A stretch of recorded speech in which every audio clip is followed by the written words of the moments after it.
My name is Marcia Lehman. I've been a master gardener since 2013. For those who have known me that long, I started as largely a veggie person. And then there was a need to do some other things, and I became the person who shoots the pruning videos. So if you've ever watched any of those pruning videos, you've seen me do the standard introduction of, hi, I'm Marcia Lehman, and I'm a Knox County master gardener. So here we're coming back to hand tools.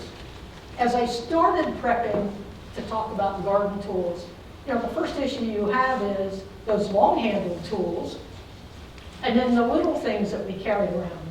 And there were just too many tools, so I decided to focus on the hand tools. The things that we can carry around with us, the things that we all need. Some of us don't need long-handled tools. If you're doing container gardening, when are you ever going to use a long-handled tool? You're not going to use a long-handled hoe or a rake, but you're going to use some of these hand tools. So that's how I decided to come back and focus on the hand tools. And it's called the 3 C's, and those are construction. How is it made? And that determines its durability, and I'll go into this a little bit more, and its ease of use. I mean, the heavier the material it's made of, the heavier the tool is going to be. The lighter it is, it may be made of aluminum and it's not going to last very long. Comfort. How does it feel in your hand? And we were talking about soil mice before, and I have one that I got several years ago that actually has a very, very comfortable round handle. Sometimes they're a plastic and kind of rectangular, and sometimes they're wood and somewhat rectangular. I never like the feel of the wood ones. They look gorgeous, but I don't like the feel of it. But I love this. So I would highly recommend whatever tool you buy, try and get your hands on it. So go into a retail store, or find a friend who, come borrow tools from me, and go see how it feels in your hand. Because if it doesn't feel good in your hands, you're not going to use it, or you're not going to use it very much. So don't spend money on tools you're not going to use. And then the third C, on comfort. There are ergonomic tools on the market today. Just be prepared that they are expensive. But if you've got rheumatoid arthritis or arthritis in your hands, you may want to put that on your Christmas wish list and have somebody else buy it for you. But again, you want to get your hands on it first, either in a retail store or somebody that you know has one of those, and try it out before you spend the money on it. And the third C is cost. I would say buy the best tool you can afford to buy. At the same time, you don't have to do that. You can settle for a middle-priced one. I just would not go for the really inexpensive ones. Because the less expensive they are, they're more likely to be made of aluminum, they're more likely to break or bend very quickly. And on hand pruners, which are definitely a hand tool, you want to buy good ones. And everybody raves about Felco pruners, and they are probably top of the line. I would tell you, I did not spend $65 on a Felco pruner. I spent about half of that on a pruner, which has lasted me quite a number of years and has replaceable parts. And if you're getting specialty tools, and I don't think I really have any of those today, I toyed with it, but I have a special tape gun for tying up vining plants and tomatoes. That's midsummer. I didn't bring that today. That's a specialty tool, and they just range in price all over the map. And of course, these 3 C's are not independent things, right? The better the construction, probably the more comfortable it will be, because the folks making it did more research into the human hand. And the better the construction, the more expensive it is likely to be. So these things are all interrelated. So for instance, fiberglass is lightweight, it doesn't rust, it's easy to clean, but it's a little more expensive. Steel lasts longer, but if you don't take care of it, it will rust, and then it's not going to last very long. And wood is heavier than fiberglass, wood can dry out, especially if you leave it out in the weather. Then you end up having to sand that handle. That's especially true in long-handled tools. Otherwise, you get splinters. Not fun. But wood is less expensive. Aluminum is inexpensive and lightweight, but I would tell you it bends really easily. So unless you're doing just container gardening, where you've got a nice potting mix, if you try to stick an aluminum tool into our in-ground clay soil, it will bend. And I've been known to bend some steel tools. Amen. Did I hear an amen? Yeah. And again, ergonomic tools just cost more, and that's largely, there's extra work that goes into the design and research, and they don't make as many of them. So the tools that they make a gazillion of are fairly inexpensive. Okay. So what I thought I would do is tell you what my top 10 are. And you probably have most of these too. My number 1 is hand pruners. Everybody here have a hand pruner? How many have more than one? Yeah, see, look at this. Why do you have more than one? Because I lose them. Oh, that, One at the shed gardens, one at the house gardens. okay. Another reason? Another reason? Size. Size. I mentioned I have a pair that look like Felco, but they're not. They're Gonic, G-O-N-I-C. And you can get replaceable blades and replaceable springs, just like you can with the Felco, and they cost about half as much. When you get the pruners, get the holster. Then it's just all, I never go to the garden without this on my pants. And so all the pants I wear to the garden have pockets, so I have something to attach that to. This is my go-to. A year or so ago, because I volunteer at community gardens and I do public talks, I often buy tools that I'm not sure I'm going to use. But I found this pair, which is actually a Japanese pruner, on Amazon for about 20 bucks. And it's like, for 20 bucks, let's try it. I bought it. This just feels so great in my hands. Because I'm a woman, my hands are a little smaller. This is an 8-inch pruner. This is a 7-inch pruner.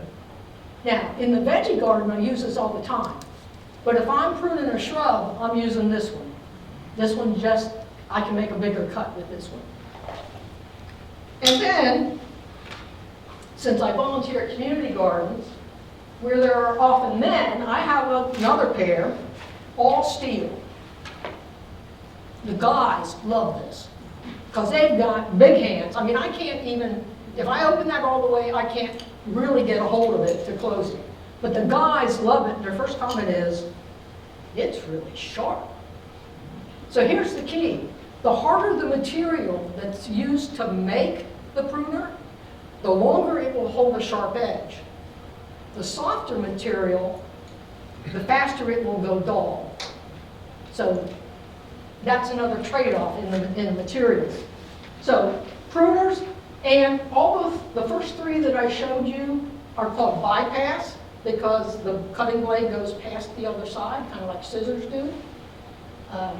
I've never been a fan of anvil pruners, but I went to a thrift store and paid $1 to get a pair, just as a prop.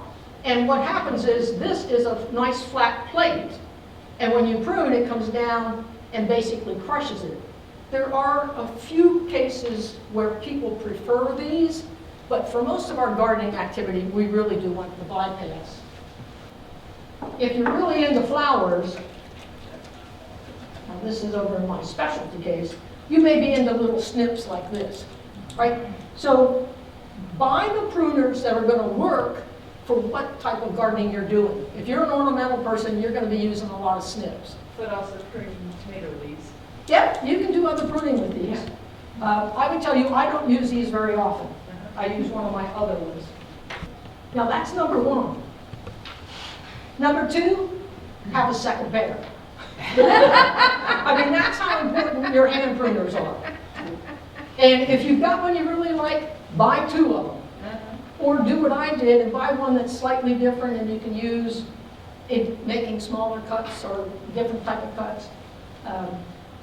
And when you buy it, get the holster. You're less likely to set those pruners down and lose them if you've got the holster. I would actually tell you for a long time I didn't understand why I needed a holster. And this holster was actually a gift separate from the pruners.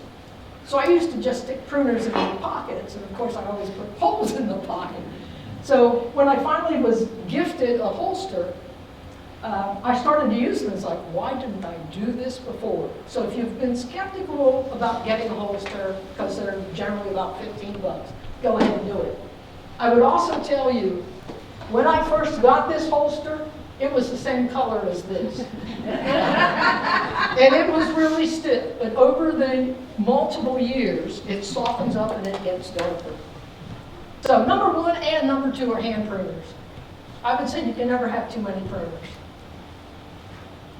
Number 3, the soil knife, often called the hori-hori knife. And that's the thing that I held up here and said, you know, I really like this handle. It's a really comfortable handle. One of the other things is that it is marked 1, 2, 3, 4, 5, 6, 7, 8, 9, 10, 11. So this is exactly 12 inches. So it also comes in handy when I'm planting things. I want to put things 6 inches apart. Well, right there's my 6 inches. I want things 12 inches apart. Right there's 12 inches. The serrated edge is great for dividing perennials. I would tell you, once I got these, I didn't use a trowel anymore. This becomes my planting tool. You can use it for weeding. You can use it all sorts of things. The more common looking one is this. Looks very similar. The handle's a little shorter. Feels pretty good. It's got the same serrated edge. And it also has this little hook here for cutting twine. So when you're out, you know, bundling up things you need to cut twine, you have a nice little twine cutter here. And again, this one came as a set, the hori knife and the sheath together. The sheath is still a little stiff. How many folks have soil knives? Yeah. Again, if you don't have one, put it on your Christmas list or your birthday list or whatever special events coming up next. I do still carry a trowel. And even though this one is made of steel, you can see that I have bent it. And that's because I am gardening in ground. It's heavy clay, and I still have a lot of rocks. And I get in there, and I attempt to pry them. Not knowing how big they are. Is this just a little stone that's going to come up easily? Or it's like, whoops, oh, nope, got to bend it, go put it back in the vise again.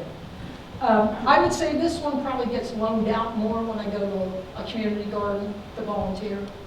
And that is the reason that you see my name on so many things. Because when I go to a community garden and people volunteer tools, you never know where they're going to end up. And if it's got your name on it, it usually finds its way back to you. Number 5, Cape Cod weeder.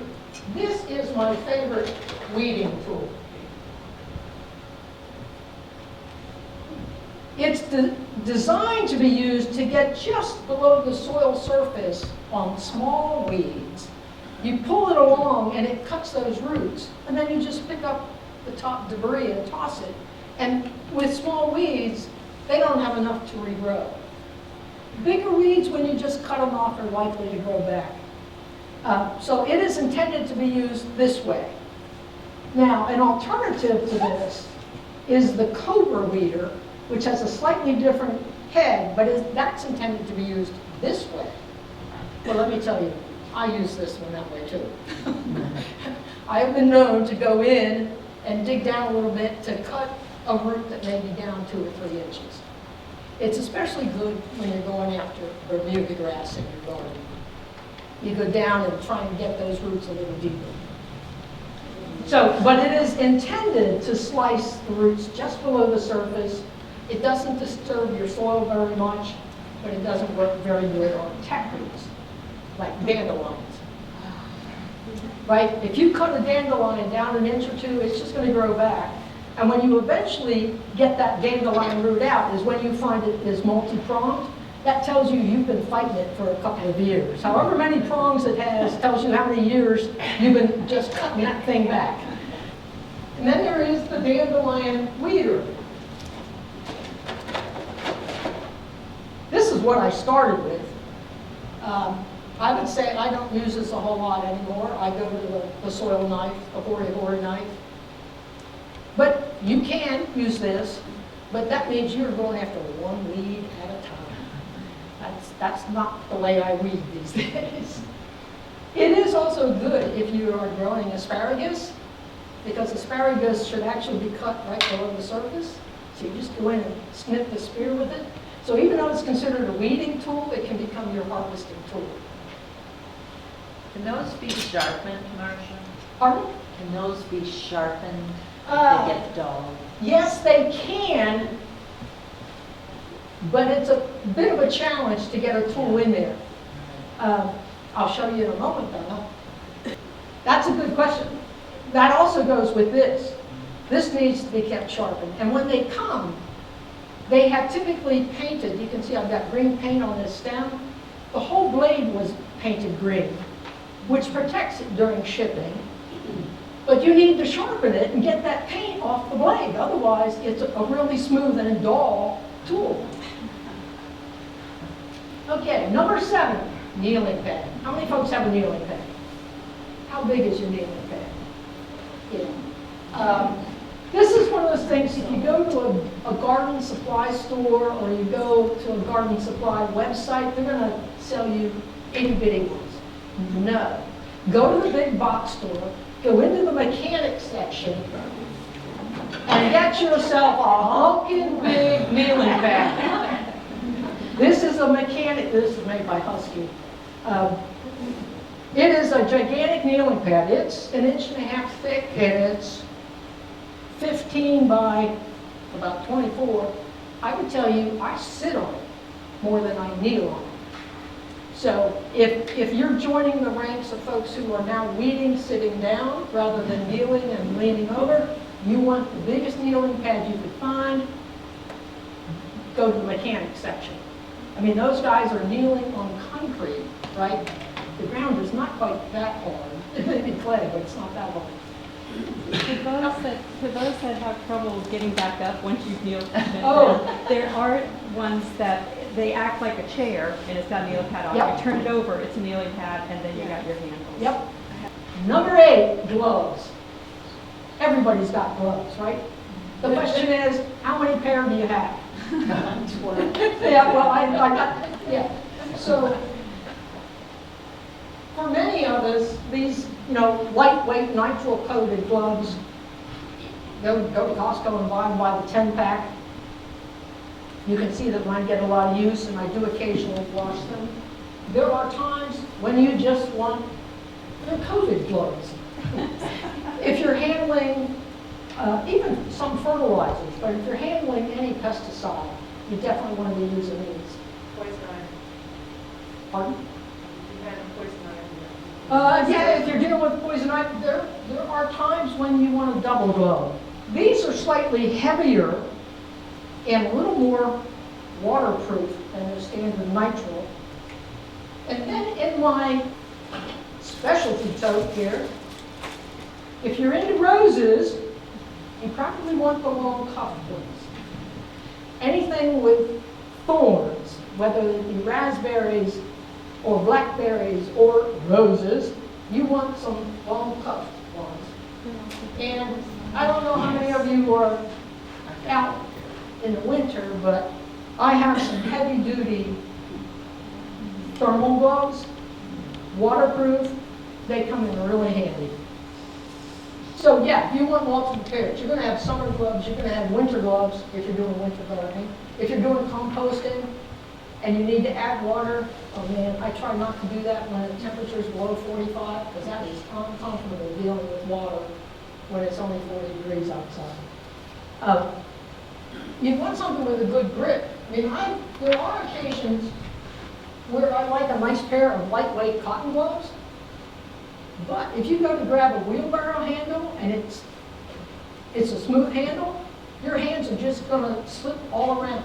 So go back to the nitrile ones, nitrile coated ones, which will give you a good grip on whatever you're doing.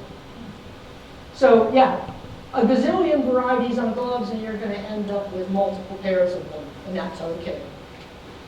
Number 9. This thing is ancient, but you want to keep your tools clean.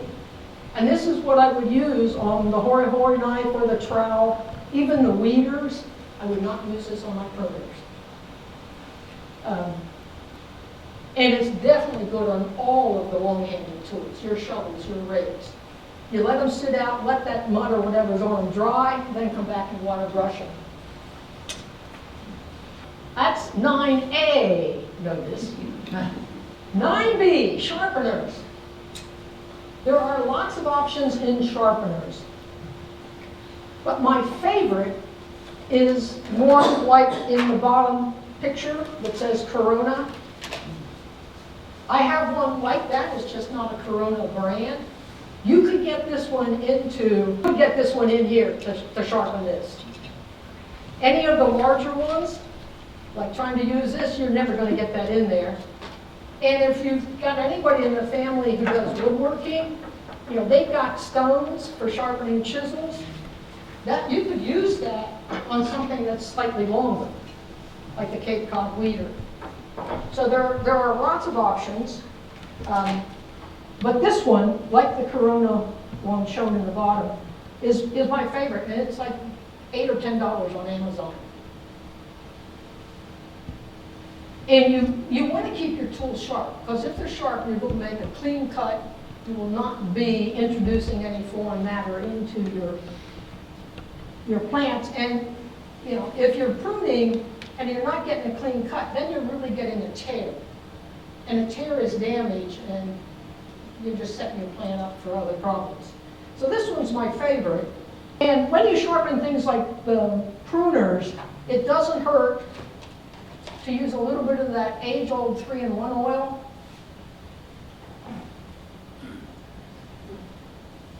Around all the moving parts, and a little bit on the spring as well. They should move easily, and if they don't, a little squirt of oil. Number 10 is the tote itself. If you don't have some type of tote, how are you going to carry those tools out to the garden? And you're going to set them down in the grass or in the mulch or somewhere around, and that's when you forget them. So this is just a little Stanley Mechanics tool tote that I got once when it was on sale at Ace, and it was less than $10 when I bought it. What I like about it is plastic, and it's my #1 tool tote. So as the summer progresses, it collects a lot of debris in there. You take everything out and you go hose it. It's plastic. Hose it out, let it dry, you're back in business. And I would tell you that in preparing for this talk, I hadn't done it at the end of the season, so it got its cleaning in preparation for this talk. Took everything out, and it's like, okay, which tools am I going to use in the talk? And then you did notice I was pulling things. I call this my specialty tote. This is a much more expensive tote, but it was a gift. And so it would get dirty a whole lot faster, so I tend to carry the specialty stuff in here. So here's where my insect spray is. Here's my Lysol sanitizer. I carry a tape measure, again, because I go to community gardens. I've got measuring cups. I've got tablespoon measures. I've got knife. I've got scissors. I have materials to make plant tags, labels at the community garden. I have this is a little seeding tool when you've got itty-bitty little seeds like carrots, a dialable top for the size of the hole, and you just shake and sprinkle your seeds out. So, you know, you don't have to have all these, but it's part of the reason I have my go-to tote and I have my specialty tote. And when I go to a garden, they're usually both in the back of my car. This one comes out right away. This one comes out if necessary. And I've got even more stuff in here. But and put your name on it. So, got my name on everything. Other items. They're not exactly tools, but boy, you need your personal protective gear. So, You want safety glasses. How many folks have ever gotten poked in the eye that are willing to admit it? I saw 3 hands. I mean, a pair of plain safety glasses are like $3 or $4. Now, if you're like me and you've had cataract surgery, and for a short period of time I did not need glasses, it's like I felt naked without glasses, so I started to wear these, and then somebody walked up and said, how much of this pesticide do I use? And I had to read the label. It's like, oh, read it to me, right? Because these don't have readers in them. But rest assured, there are safety glasses that have readers built into them. So I have a pair of plain ones, I have a pair of tinted ones, and and my reader is a 2.5. So they come in like 1.5, 2.0, and 2.5. The thing about safety glasses is they hug your face. Nothing is likely to get up and under there or in the side. Whereas your regular glasses, stuff can get in the top, in the side, in the bottom, and then you're talking about some multiple visits to the eye doc. So don't go there. Get some personal protective gear. Where do you get those safety glasses with the readers? I stumbled across them at Walmart, Well, and they were $7, $6.95 or so. So I bought the tinted ones, I bought the clear ones, and I actually bought a pair of the yellow ones. Where in Walmart? They were back in the seasonal stuff, so I would not expect to see them for another couple of months. Right, okay. Probably Amazon. But, you know, if you're not at the point of needing readers, then, you know, the plain ones, clear or tinted, are $3 to $4. So, carry a water bottle, especially in the summertime. Bug spray in season. When I go to the garden, I usually wear a very wide-brimmed hat.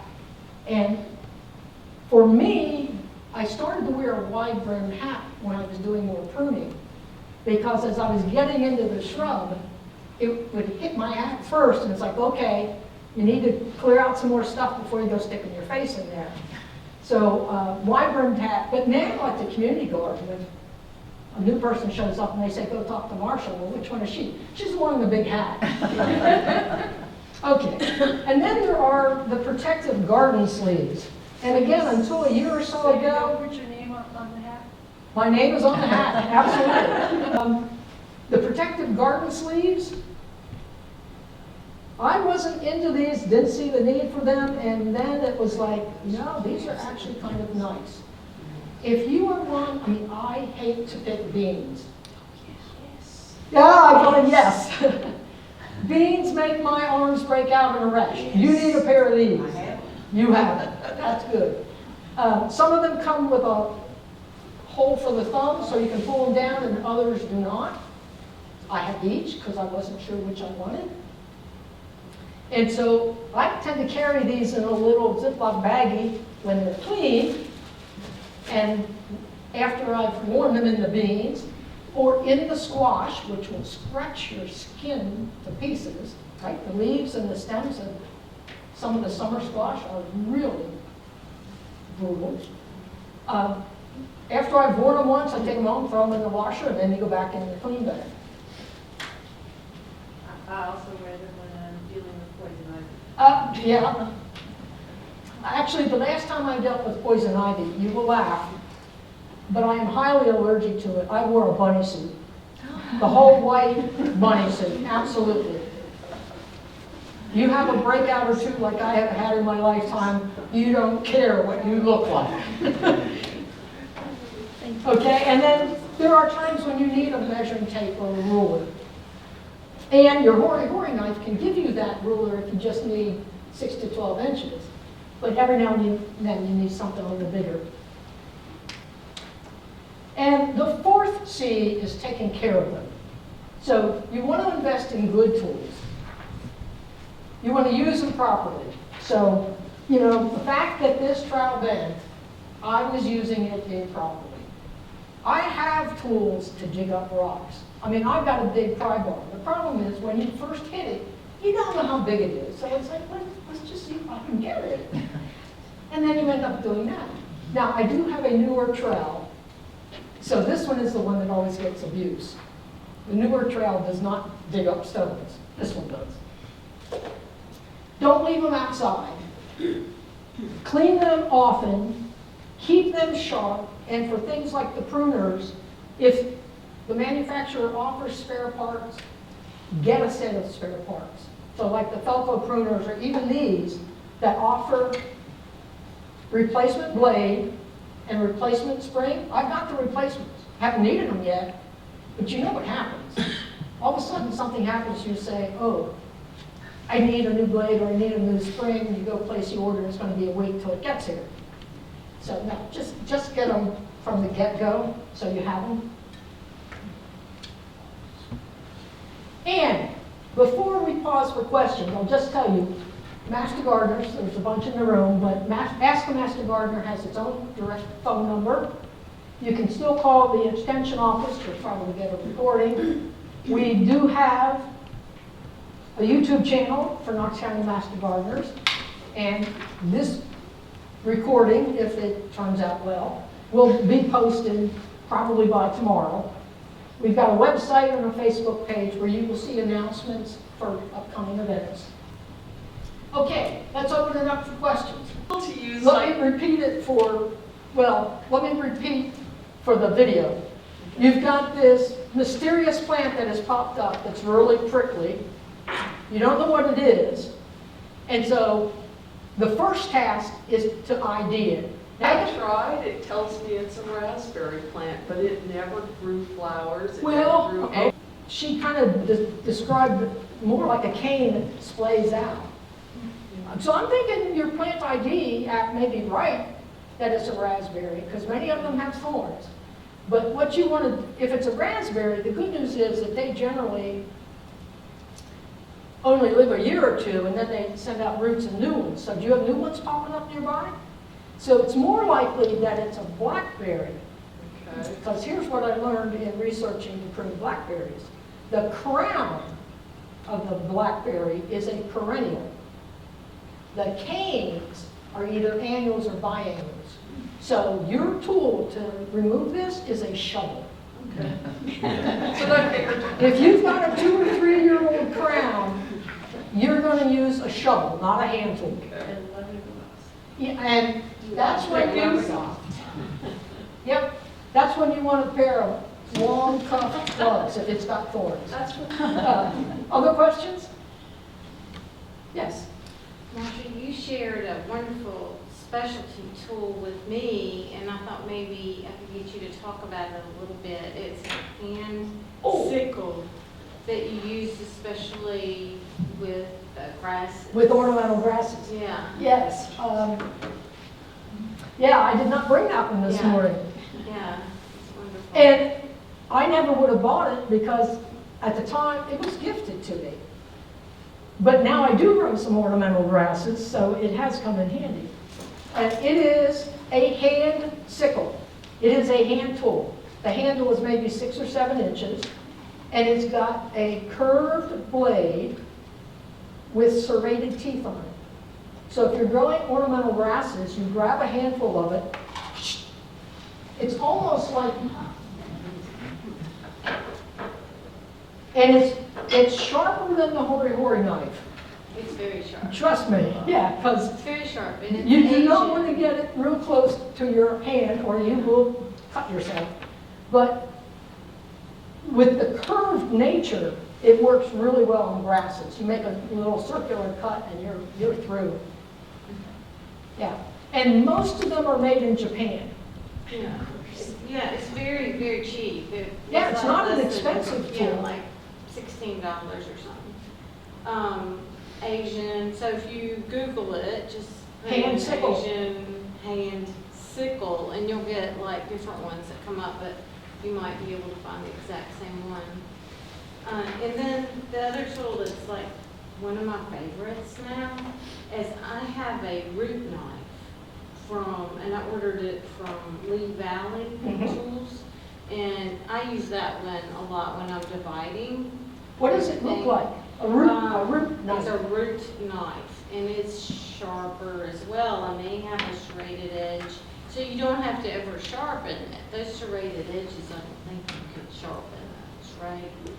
Or You would ice. have, you and I cannot do that. You'd have to take it into a sharpening professional. Yeah, yeah.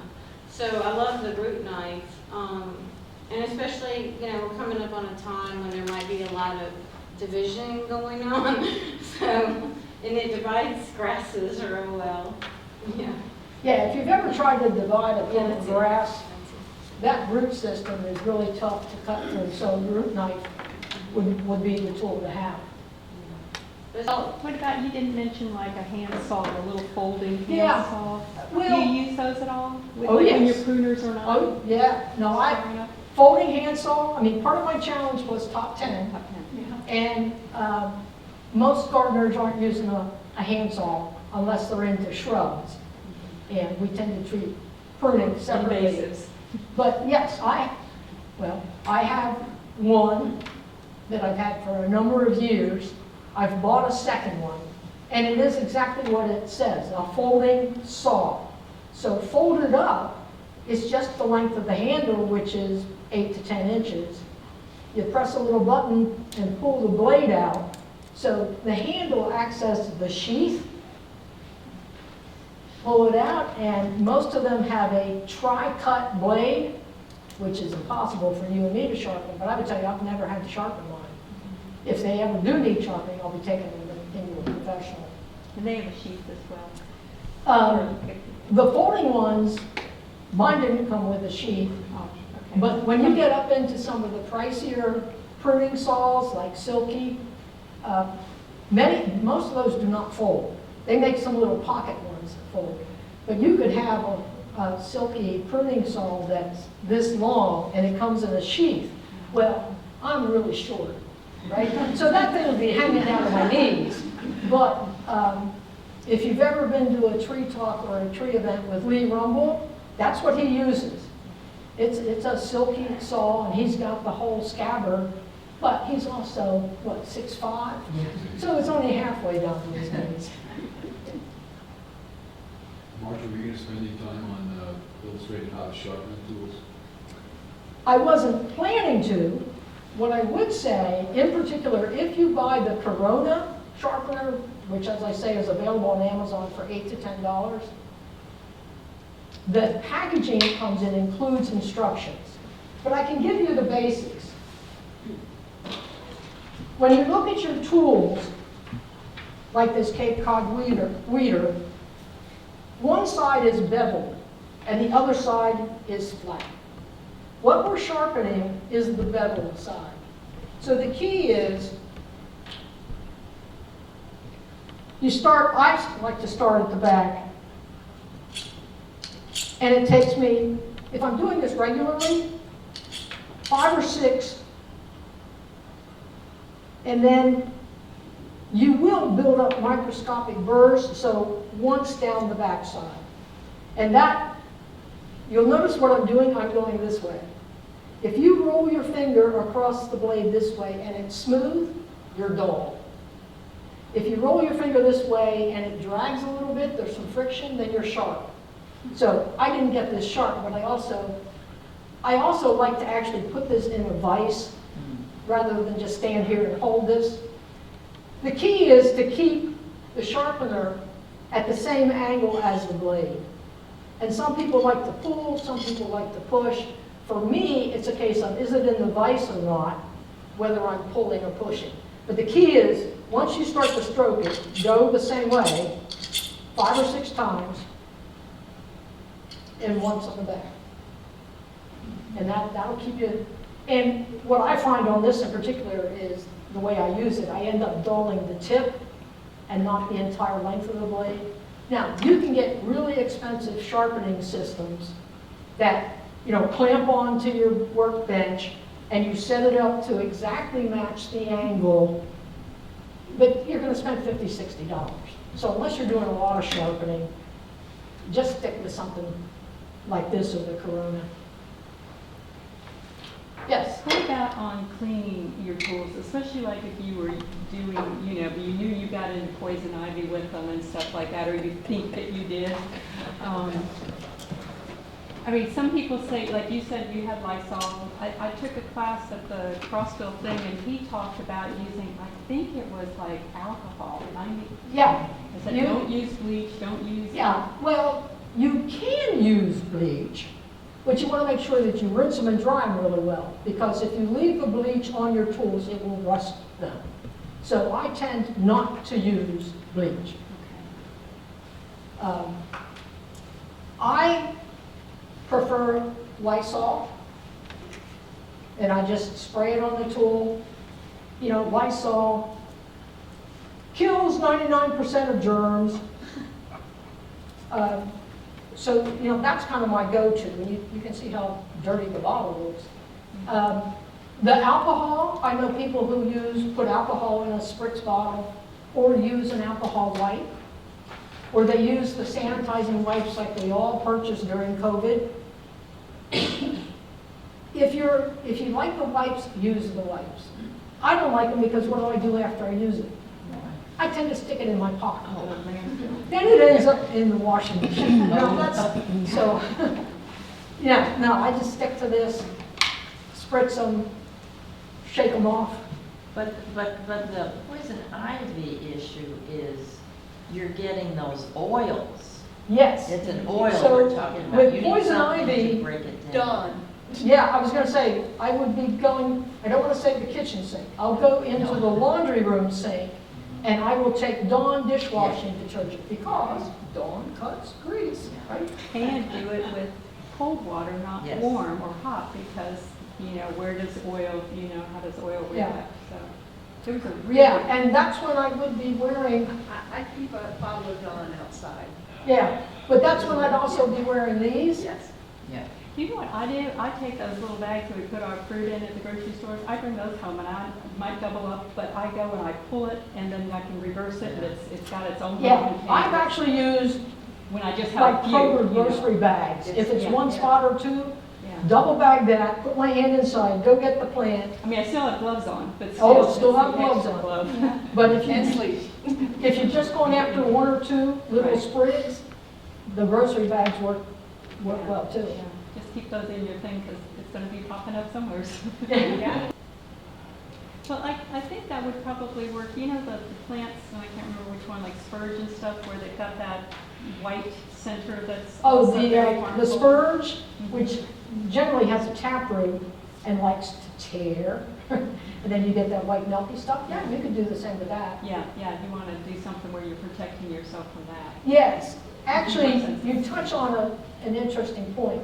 A lot of the plants that have that white milky sap can cause a blistering effect on your skin.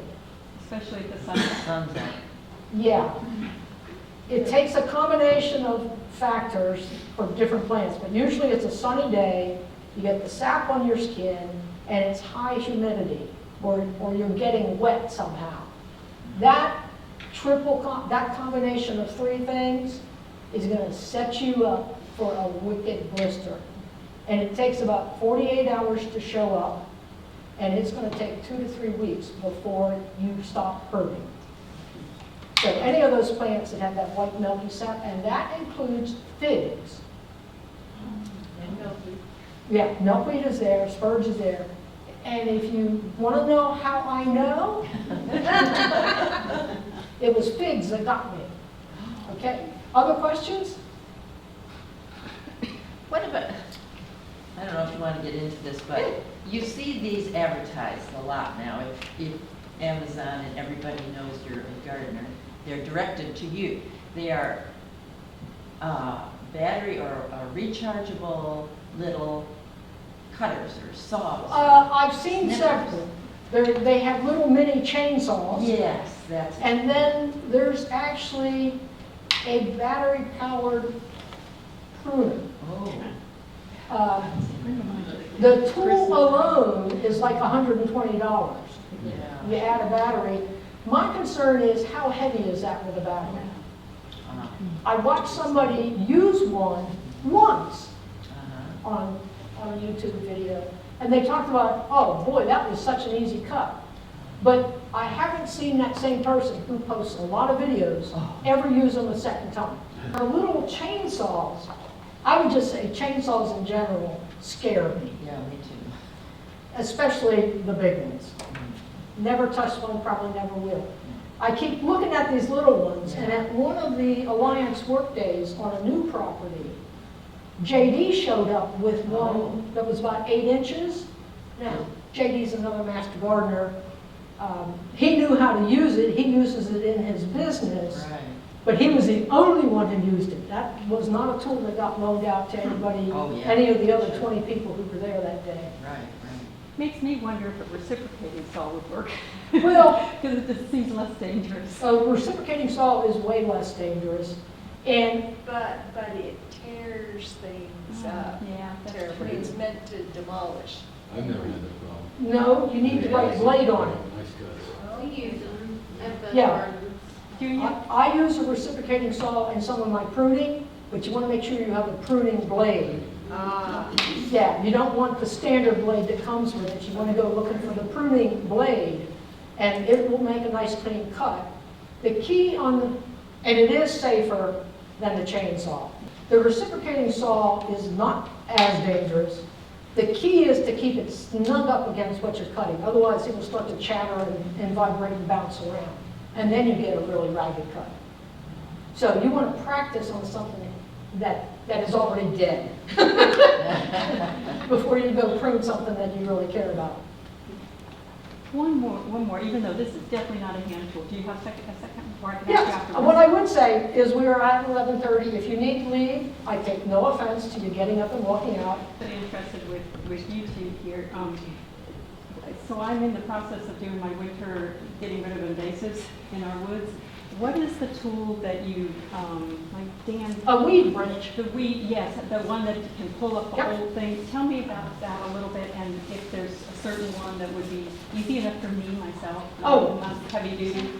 No. It has to be heavy duty. Well, I know it has to be heavy duty, but they're probably small. But you're using leverage. Right. The bigger the better. Okay, all right. I don't know how many sizes they come in. I'm strong. Yeah. Yeah, I don't know how many sizes they come in, but if you've never worked the weed wrangle at IAMS or up at Collier Preserve, Collier, I think, is having one in February. You need to go. So you can actually, they had, the last time I went, they had 2 different sizes. Yeah, I thought they came in sizes. One of them- Yeah. Oh, what I remember is one set was orange and the other was white. But go to one of those weed wrangles and use the tool. Learn how to use it and then decide if it's worth, what do they run, about $150, I think. But if you have a lot to remove, you either find another person who owns one and borrow it, or you buy one and you become the one who loans it out. I would think right now would be a perfect time to use it because the ground is so Because the ground, moist. but. The ground is moist. Pulling up privet and it'll pull it up. You can Privet see- honeysuckle. Yeah. Yeah, And then- again, with privet, what you see above ground may look like this wispy little thing, and you go to pull it up and the roots are, Yeah. and it's because it was repeatedly cut back. So the new growth may look like it's new growth and not that old, but the root system, you need a weed wrench. Yeah. So thank you again for coming today.